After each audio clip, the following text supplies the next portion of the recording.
ಭಾಳ ಖುಷಿ ಇದೆ. ನಮ್ಮ ತಂದೆಯವ್ರನ್ನ ಈ ಸಂದರ್ಭದಲ್ಲಿ ನೆನೆಸ್ಕೋಬೇಕು. ನಮ್ಮ ತಂದೆಯವ್ರ ಹೆಸರು ಟೆಲಿಫೋನ್ ಗಂಗಪ್ಪ, ಮಾಜಿ ಜಿಲ್ಲಾ ಪಂಚಾಯತ್ ಸದಸ್ಯರು, ಕಾಮರೆಡ್ಡಿಹಳ್ಳಿ, ಮಂಚೇನಹಳ್ಳಿ, ಚಿಕ್ಕಬಳ್ಳಾಪುರ. ನಮ್ಮ ತಂದೆಯವರು ನಮ್ಗೆ ಕಲಿಸಿದ ಸಂಸ್ಕಾರ ಇದು. ಅವರಿಂದನೇ ಡಿಸಿಪ್ಲಿನ್ ಅನ್ನೋದು ಬಂದಿದೆ. ಹಾಗೆ ನಾವು ಮನೆಯಲ್ಲಿ ನಮಗೆ ದೊಡ್ಡಣ್ಣ ಅಂತ ಹರೀಶ್ ಅವರಿದ್ದಾರೆ. ಸೊ ಅವರು ಆರೋಗ್ಯ ಇಲಾಖೆಯಲ್ಲಿರ್ತಾರೆ, ನಿಮಗೂ ಚಿರಪರಿಚಿತರು.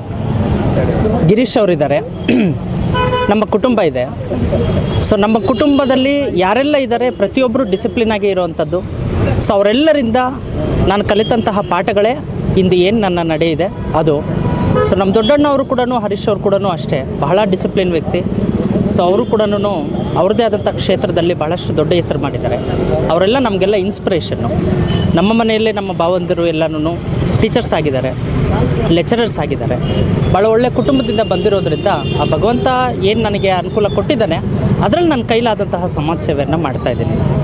ಸೊ ಈ ಸಂದರ್ಭದಲ್ಲಿ ನಾನು ಬಹಳಷ್ಟು ನನ್ನ ವೈಯಕ್ತಿಕವಾಗಿ ಹೇಳಬೇಕು ಅಂತಂದರೆ, ಈ ಕ್ಷೇತ್ರದ ಶಾಸಕರಾದಂತಹ ಶ್ರೀ ಪ್ರದೀಪ್ ಈಶ್ವರ್ ಅವರಿಗೆ ಅನಂತ ಧನ್ಯವಾದಗಳನ್ನ ತಿಳಿಸ್ತೀನಿ. ಅವರೇ ನನಗೆ ಗುರುಗಳು, ಮಾರ್ಗದರ್ಶಕರು, ಅವರೇ ಇನ್ಸ್ಪಿರೇಷನ್ನು ಈ ಎಲ್ಲ ಕಾರ್ಯಗಳನ್ನು ಮಾಡ್ತಾ ಇರುವಂಥದ್ದಕ್ಕೆ. ಹಾಗೆ ನಮ್ಮ ಭಾರತೀಯ ರಾಷ್ಟ್ರೀಯ ಮಜ್ದೂರ್ ಕಾಂಗ್ರೆಸ್ನ ಫೆಡರಲ್ನ ಅಧ್ಯಕ್ಷರಾದಂಥ ಶ್ರೀ ನಂದಾರ್ ಅವರು ನಾನೇನೆಲ್ಲ ಕಾರ್ಯ ಮಾಡ್ತಾಯಿದ್ದೀನಿ ಅದನ್ನು ಮೆಚ್ಚಿ ಒಂದು ದಿವಸ ಕರೆದು ಅವರ ಕಮಿಟಿಯವ್ರನ್ನೆಲ್ಲ ಮಾತಾಡಿ ನನಗೆ ಕರ್ನಾಟಕ ರಾಜ್ಯ ಕಾರ್ಯಾಧ್ಯಕ್ಷರನ್ನ ಮಾಡ್ತಾರೆ. ಸೊ ಅವ್ರನ್ನೂ ಕೂಡ ಈ ಸಂದರ್ಭದಲ್ಲಿ ನಾನು ನೆನೆಸ್ಕೊಳ್ಳಿಕ್ಕೆ ಇಷ್ಟಪಡ್ತೀನಿ. ಹಾಗೇ ನನಗೆ ಒಂದು ACB ಮತ್ತು NHR ಅಂತ ಹೇಳಿಬಿಟ್ಟು ಮಾನವ ಹಕ್ಕುಗಳ ಉಲ್ಲಂಘನೆ ಕಮಿಟಿಯಲ್ಲಿ ಕೂಡ ಒಂದು ರಾಷ್ಟ್ರ ಪ್ರಚಾರ ಸಮಿತಿಯ ಅಧ್ಯಕ್ಷರನ್ನ ಕೂಡ ಮಾಡ್ತಾರೆ. ಸೊ ಶ್ರೀ ಪ್ರಭುರವರು ರಾಷ್ಟ್ರೀಯ ಅಧ್ಯಕ್ಷರಿದ್ದಾರೆ, ಸಂಸ್ಥಾಪಕ ಅಧ್ಯಕ್ಷರು. ಹಾಗೆ ರಜನೀಶ್ ಆರ್ಯನ್ರವರು ಗೌರವಾಧ್ಯಕ್ಷರಿದ್ದಾರೆ. ಅವರೆಲ್ಲರ ಸಹಕಾರದಿಂದ ಇಷ್ಟರ ಮಟ್ಟಿಗೆ ಏನೋ ಒಂದು ನನ್ನ ಕೈಲಾದದನ್ನು ಮಾಡ್ತಾಯಿದ್ದೀನಿ. ಸರ್ ಇಷ್ಟೆಲ್ಲ ಮಾಡ್ತಿದ್ರಿ, ಮುಂದಿನ ದಿನಗಳಲ್ಲಿ ಏನಾದರೂ ನೀವು ರಾಜಕೀಯವಾಗಿ ಕೌನ್ಸಿಲರ್ ಆ ಥರ ಏನಾದರೂ ಎಲೆಕ್ಷನ್ ಬರ್ತಿದೆ ಕಂಟೆಸ್ಟ್ ಮಾಡುವಂಥ ಏನಾದರೂ ಉದ್ದೇಶ ಇದೆಯಾ ನಿಮಗೆ ಅಂತ? ಇಲ್ಲ, ಏನು ಅಂತಂದರೆ ಹಣೆ ಬರಹದಲ್ಲಿದ್ದರೆ ಯಾರು ಏನು ಬದಲಿಸೋಕ್ಕಾಗಲ್ಲ. ಈಗ ಅದೆಲ್ಲ ಬಹಳ ದೊಡ್ಡ ಮಾತುಗಳು.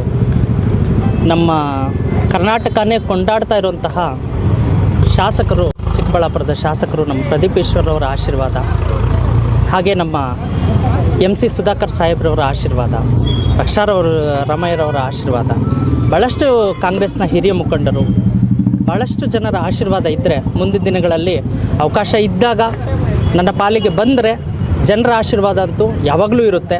ನೋಡೋಣ ಸರ್, ನನ್ನ ಕೈಲಾದಂಥ ಜನಸೇವೆ ಮಾಡ್ತಾ ಇರ್ತೀನಿ. ಅದಕ್ಕೆ ಮೆಚ್ಚಿ ಯಾವುದಾದ್ರೂ ಅವಕಾಶಗಳು ಸಿಕ್ಕಿದಾಗ ಅದ್ರ ಬಗ್ಗೆ ಮಾತಾಡೋಣ. ನಿಮ್ಮ ಹಿತೈಷಿಗಳಿಗೆ, ನಿಮ್ಮ ಪ್ರೀತಿ ಪಾತ್ರರಿಗೆ ಏನು ಹೇಳ್ತೀರಿ ಈ ಸಂದರ್ಭದಲ್ಲಿ? ಭಾಳ ಖುಷಿ ಆಗ್ತಿದೆ. ನಿಮ್ಮೆಲ್ಲರ ಹಾರೈಕೆಗಳು, ನಿಮ್ಮೆಲ್ಲರ ಪ್ರೀತಿ, ನಿಮ್ಮೆಲ್ಲರ ಸಹಕಾರಕ್ಕೆ ನಾನು ಎಂದೆಂದೂ ಚಿರಋಣಿ. ಈ ಏನು ಸೇವಾ ಕಾರ್ಯಕ್ರಮಗಳು ಅಂತ ಮಾಡ್ತಾಯಿದ್ದೀವಿ ಅದನ್ನು ಮುಂದಿನ ದಿನಗಳಲ್ಲಿ ಕೂಡ ಖಂಡಿತ ನೆರವೇರಿಸ್ಕೊಳ್ತಾ ಹೋಗ್ತೀನಿ. ಭಗವಂತ ನನಗೇನೆಲ್ಲ ಕೊಟ್ಟಿದ್ದಾನೆ ಅದನ್ನು ಜನಸೇವೆ ಮುಖಾಂತರ ಮಾಡಿಕೊಳ್ತಾ ನನ್ನ ಜೀವನದಲ್ಲಿ ಭಾಳಷ್ಟು ಉನ್ನತ ಶಿಖರಕ್ಕೆ ಏನು ಒಂದು ಆಸೆಗಳಿದೆ ಅದಕ್ಕೆಲ್ಲನೂ ನಿಮ್ಮಂತಹ ಹಿರಿಯರು ಹಾಗೂ ಸಮಾಜದಲ್ಲಿ ಯಾರ್ಯಾರು ಹೆಸರು ಮಾಡಿದ್ದಾರೆ ಎಲ್ಲರ ಆಶೀರ್ವಾದಗಳನ್ನು ಕೂಡ ಈ ಸಂದರ್ಭದಲ್ಲಿ ಕೋರ್ಕೊಳ್ತಾ ಇದ್ದೀನಿ. ಸರ್, ತಂದೆಯವರ ಹಾದಿಯಾಗಿ ನಿಮ್ಮ ತಂದೆಯವರು ಟೆಲಿಫೋನ್ ಗಂಗಪ್ಪ ಅವರು ಮಾಜಿ ಜಿಲ್ಲಾ ಪಂಚಾಯತಿ ಸದಸ್ಯರು, ಅವರ ಒಂದು ಸ್ಥಾನವನ್ನು ಭರ್ತಿ ಮಾಡಲಿಕ್ಕೆ ನಿಮ್ಮ ಈ ಸೇವಾ ಕಾರ್ಯಗಳು ಒಂದು ಮೆಟ್ಲಾಗ್ಬೋದಾ? ಸರ್, ನಮ್ಮ ತಂದೆಯವರ ಸ್ಥಾನನ ಯಾರೂ ಭರ್ತಿ ಮಾಡಲಿಕ್ಕಾಗಲ್ಲ. ಅದು ಬಹಳ ದೊಡ್ಡ ಶಿಖರ. ಅದು ಆ ಶಿಖರದಲ್ಲಿ ನಾವು ಬಹಳ ಅಟ್ಲೀಸ್ಟ್ ಒಂದು 10 ಮೆಟ್ಲು ಹತ್ತು ಬಿಟ್ಟರೆ ಸಾಕು.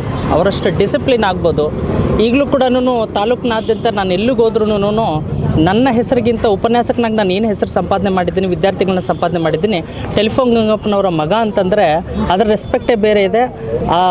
ಹಾಗೆ ಜನ ನನ್ನ ಗುರುತಿಡಿಯೋ ಸ್ಥಾನನೇ ಬೇರೆ ಇದೆ. ನೋಡೋಣ ಸರ್, ಅವ್ರ ಹಾದಿಯಲ್ಲಿ ಹೋಗ್ತಾ ಇದ್ದೀನಿ. ಅವರು ಆಶೀರ್ವಾದ ನನ್ನ ಮೇಲೆ ಇರುತ್ತೆ. ಎಷ್ಟಾಗುತ್ತೋ ಅಷ್ಟು ಮಾಡ್ಕೊಳ್ತಾ ಹೋಗ್ತೀನಿ. ನಿಮ್ಮ ಈ ಸೇವೆಗಳು ಹೈಕಮಾಂಡ್ ಆಗಿರ್ಬೋದು, ನಿಮ್ಮ ಪಕ್ಷ ಗುರುತಿಸಿ ಮುಂದಿನ ಏನು ZP TPಯಲ್ಲಿ ಏನಾದರೂ ಒಂದು ಸ್ಥಾನಮಾನ ಕೊಟ್ಟಾಗ ಅದನ್ನು ಶಿರಸಾವಹಿಸಿ ನೀವು ನಿಭಾಯಿಸ್ತೀರಾ? ಎಲ್ಲನೂ ಹಿರಿಯರಿಗೆ ಬಿಟ್ಟಿರುವಂಥದ್ದು. ಎಲ್ಲವೂ ನಮ್ಮ ಶಾಸಕರಿಗೆ, ನಮ್ಮ MC ಸಾಹೇಬರಿಗೆ, ಕಾಂಗ್ರೆಸ್ನ ಎಲ್ಲ ಹಿರಿಯ ಮುಖಂಡರಿಗೆ ಬಿಟ್ಟಿರುವಂಥದ್ದು. ಆ ಸಂದರ್ಭಗಳಿಗೆ ಬಂದಾಗ ನೋಡೋಣ ಸರ್, ಮುಂದಿನ ದಿನಗಳಲ್ಲಿ ಕಾಲುವೆ ಉತ್ತರ ಕೊಡುತ್ತೆ. Thank you.